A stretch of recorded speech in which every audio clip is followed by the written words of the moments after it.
We got a text early this week. It was before Election Day from our friend in Israel. She's a religious progressive, an activist, someone who's deeply embedded in the work of building pluralism in Israel, of working to end oppression.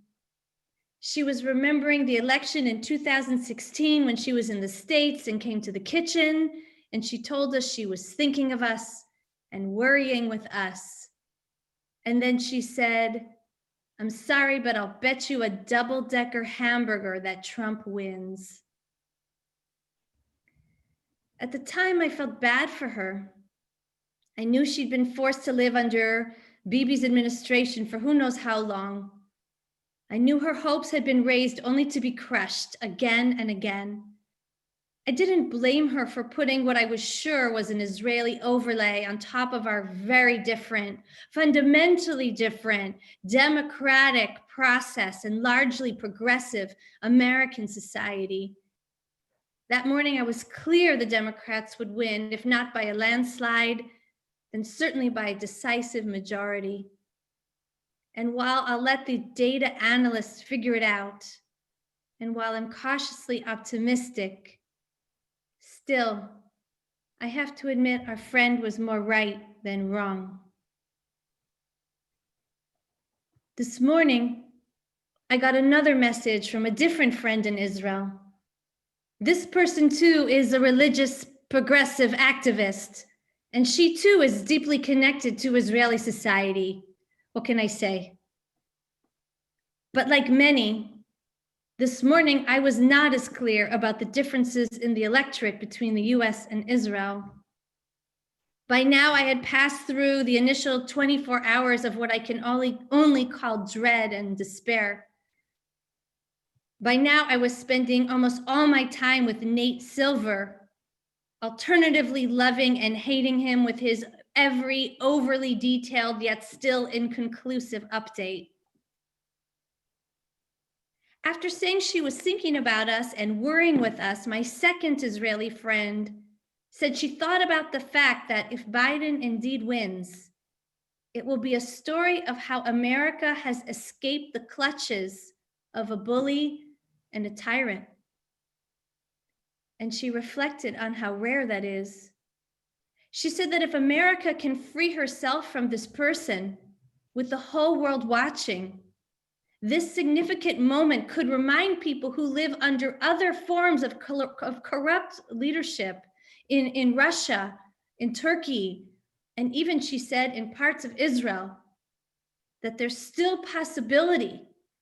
If the world can see us free ourselves, there's still the potential of freedom for all, for everyone. And now we remember, escaping a bully, leaving a trap of this kind, it's not something we should take for granted. It's not something that we should just expect we would win by a majority. It's one of the hardest things we can do. No one gets away from a bully unscathed. So the idea that the election would more or less be a resounding agreement of all Americans on how abhorrent and incapable the president is, that's not only politically naive, it's emotionally naive, it's religiously naive. Because we even know from Torah that leaving slavery in Egypt, that's not a clean affair. We know leaving Pharaoh comes with a great cost. We know we were so afraid and so hesitant to leave that God had to make it impossible for us to stay. And even when God made it impossible for us to stay and we left, we still begged to go back. And we know it was so hard to leave that even with all the plagues, not everyone left. Even with all the miracles, we never forgot the Pharaoh's lure of security and the fear he awakened in us. It rested deep in our hearts for a long, long time. And we know that many of us looked back over our shoulders for the Pharaoh, looking for him, chasing us for the rest of our lives. No, no one leaves a bully easily, and no one leaves unscathed, not in Torah, not in history, and not now. Still, we know, as we might seek to remember now with all our strength that it is possible to leave. Our Torah teaches us, as undeniably painful and destructive as the leaving might be, still it is possible. It would be nice if this week's Torah could give us a breather. I know everyone is struggling now, working with fewer resources than usual. So it would be nice if Torah gave us a simple parsha about, I don't know, flowers, maybe a nice love story. But first of all, there are no easy Torah portions. And second, in this week's Torah, we have one of the hardest and most complicated stories of all. But still, with your permission, I'm sorry to bring up something else difficult, but I feel there is something we can gain from one verse of this difficult story. Even just give me 2 words of one verse. Of course, I'm talking about the story of Abraham, who binds his son as if to sacrifice him and is stopped by God at the very last moment. Books and volumes have been written on how Abraham even came to this, and let's just say if he was not stopped, I could not be a rabbi. But tonight, I just want to draw attention to how he stopped. You see, there's an angel. God calls him from heaven and says his name not once, but twice. Avraham, Avraham, Abraham, Abraham. Some say the angel called an extra time out of love and encouragement. Tanchuma says Abraham was so set on going through the terrible act, the angel had to be forceful, emphatic. Avraham, stop. But I was taken by a teaching in the Zohar that my teacher Aviva Zornberg offered this week, where she taught that the reason Abraham has been called twice is that in that moment he became 2 people. See, there was the first Abraham, the one who was set on completing the unspeakable task, the one who imagines that violence is what God wants and that this is what will keep him whole and protected. And there's a second Abraham who understands that he was completely wrong, that he has been threatening his own child, that pieces of himself are bound on that altar, and that great mistakes have been made in the name of God. And the Zohar says that in that space in between the first time the angel says Abraham to the second, Abraham goes from being the first version of himself to being the second.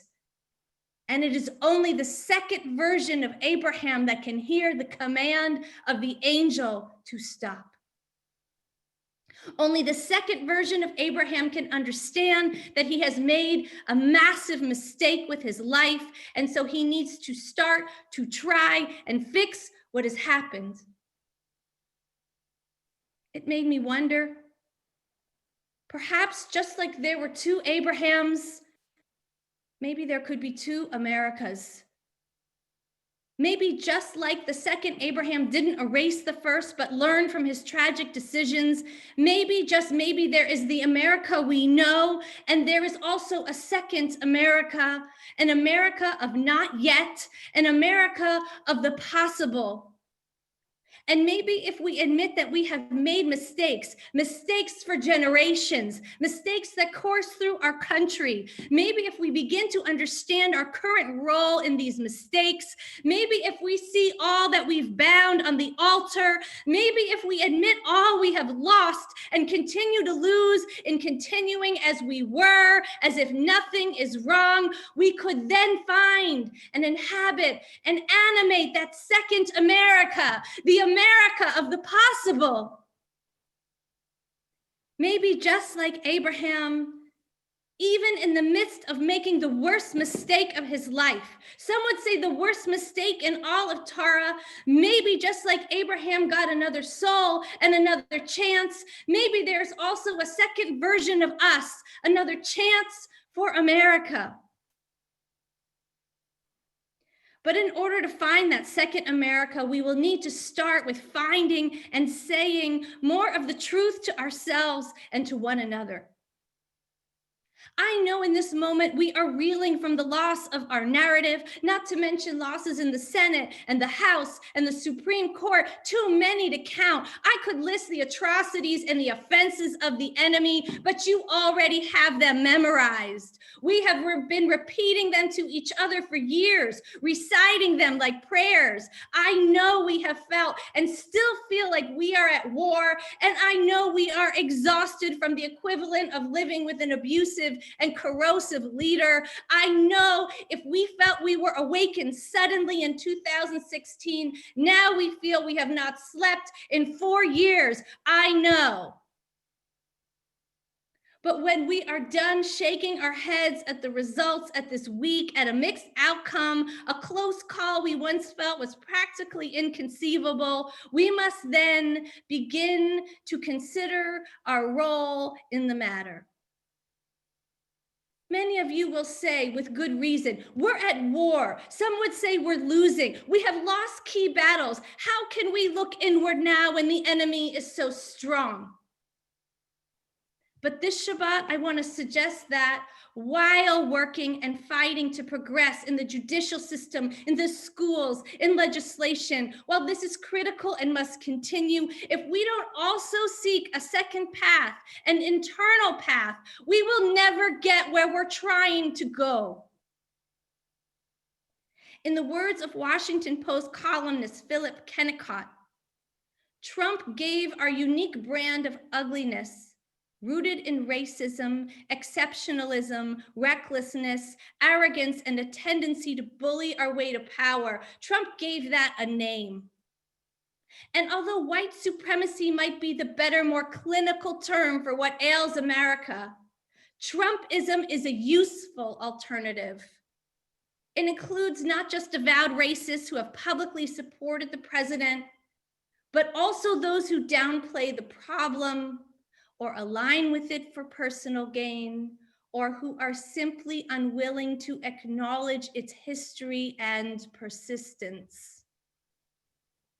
Although some white people, he continues, will reflexively resist acknowledging how their own lives intersect with white supremacy, it may be easier to see how much Trumpism exists in all of us. See, we have to look outward, yes, but there is also something going on inward. Otherwise, we won't see what is lurking in there. We don't see why we keep putting things up on the altar. And I learned from my teacher, Isoke Femi of Glide, something I had learned from the Hasidim through my father long ago, that we not only need to acknowledge what is in us, we also have to find a way to love those forbidden pieces. We have to find a way of loving and incorporating the pieces of ourselves we have cast away. Otherwise, we will never figure out how to love people in society that we have cast away.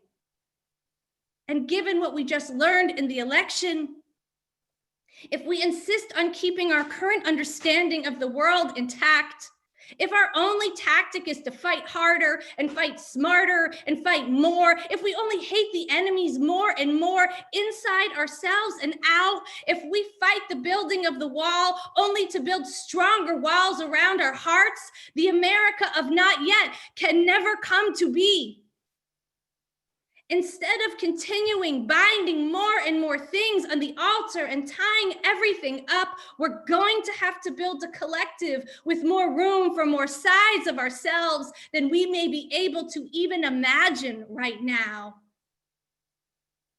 It's possible that the first Abraham could not imagine the second Abraham. He could only feel his way there. It's possible that there's no words recorded in Torah between the first and second times that God calls to Abraham, because that kind of transformation doesn't come in words. But whatever happened, it allowed Abraham to change course, to unbind, to start to take it down. And we too will need a collective that allows for more sides of ourselves, more possibilities, one that accesses parts of us we don't fully admit are there yet. And we will also need a collective with more room for more kinds of people than it may be possible for us to imagine right now, especially this week.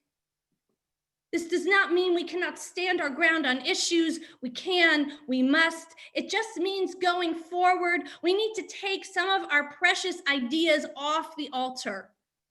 We need to be able to unbind them, to interact with them. It means we need to make the effort to put pride and purity aside, and in many cases, build any bridge we can. It means we are allowed to change our minds. It means we will be greedy for human connections of almost all kinds.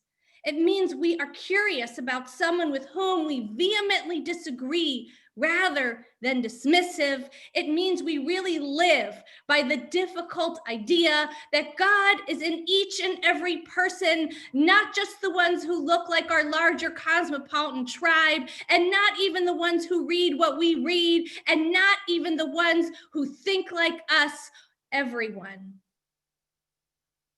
Because that larger collective is the promise and the burden of our democracy, a democracy that is flawed, but thank God on this Shabbat, it is still intact. Breshit Rabbah has one more take on why Abraham is called twice. Rabbi Eliezer ben Yaakov said, God spoke to him the first time, and the second time God called him, God was speaking to future generations, because there is no generation which does not contain people like Abraham. In other words, when the angel was calling to the second Abraham, the changed Abraham, the Abraham that had moved from the acknowledgement of a violent past into a kind of future, that angel was also calling to us. That angel was calling to anyone in our generation who was willing to claim a place in the second America, in the America that is not yet. And just like Abraham is called twice in Torah, we too are called twice. In our song, America the Beautiful, we too are called twice, maybe once for what is and once for the America that will surely be. America, America, God shed thy grace on thee and crown thy good with brotherhood. From sea to shining sea.